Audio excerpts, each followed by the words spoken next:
आप देख रहे हैं राजधानी इंडिया न्यूज चैनल। आपका बहुत बहुत स्वागत है। अगर आप चैनल पर नए हैं तो बेल आइकन दबाकर राजधानी इंडिया न्यूज चैनल को सब्सक्राइब कीजिए। जयपुर से एक बेहद ही चौंकाने वाला मामला सामने आया है, जहां पर एक पिता और उनके बेटे ने बिजनेस में हुए 40 लाख के घाटे को पूरा करने के लिए 95 लाख रुपए के नकली नोट छाप डाले।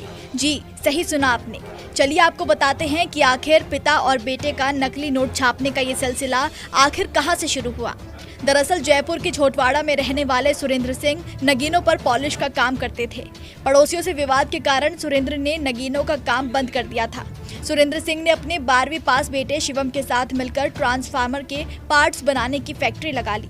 इसके लिए करीब 40 लाख रुपए का लोन लिया था, लेकिन बिजनेस चला नहीं और घाटा होने लगा। कर्ज बढ़ता गया। सुरेंद्र सिंह ने कर्ज चुकाने के लिए पहले तो मकान बेचने का सोचा, लेकिन बेटे ने कर्ज चुकाने के लिए नकली नोट छापने का आइडिया अपने पापा को दे दिया।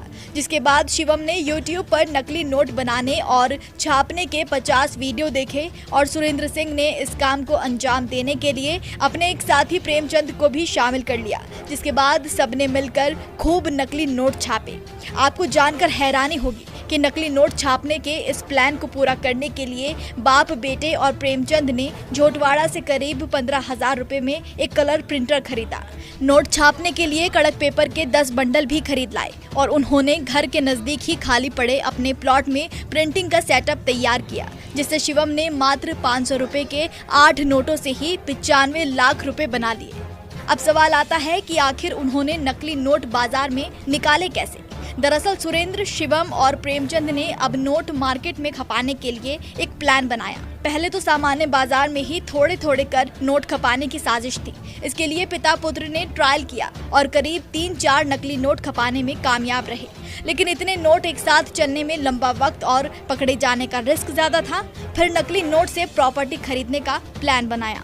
यहाँ भी भेद खुलने का डर था। ऐसे में तीनों ने ग्रामीण इलाके में किसानों और पशुपालकों से नकली नोट देकर गाय, भैंस, बकरियां खरीदने का फाइनल प्लान बनाया और फिर बगरू के बेगस गांव में गए। वहां एक पशुपालक से 17,000 के हिसाब से 82 बकरियों का सौदा किया।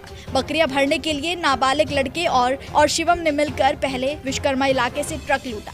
पशुपालक से सौदा फिक्स होने के बाद 82 बकरियां ट्रक में भरकर सुरेंद्र और प्रेमचंद रवाना हो गए। कुछ देर बाद ही शिवम और नाबालिग आरोपी ने नकली नोटों से भरा बैग पशुपालकों को थमाया और चलने लगे। तभी पशुपालकों ने उन्हें रोका और नोट गिनाने को कहा। शिवम और नाबालिग लड़के को नकली नोटों का भेद खुलने का डर सताने लगा। शिवम ने सहमे सहमे कुछ नोट गिने और फिर बैग छोड़कर भागने लगे। तभी ग्रामीणों ने दोनों को पकड़ लिया और पुलिस के हवाले कर दिया। पुलिस दोनों को थाने लेकर आई और उनसे पूछताछ करने लगी और बड़ी मशक्कत के बाद गाड़ी की तलाशी में नोटों से भरे 2 बैग मिले। जिसके बाद सख्ती से पूछताछ की गई तो नकली नोटों के छापने का पूरा खुलासा हुआ।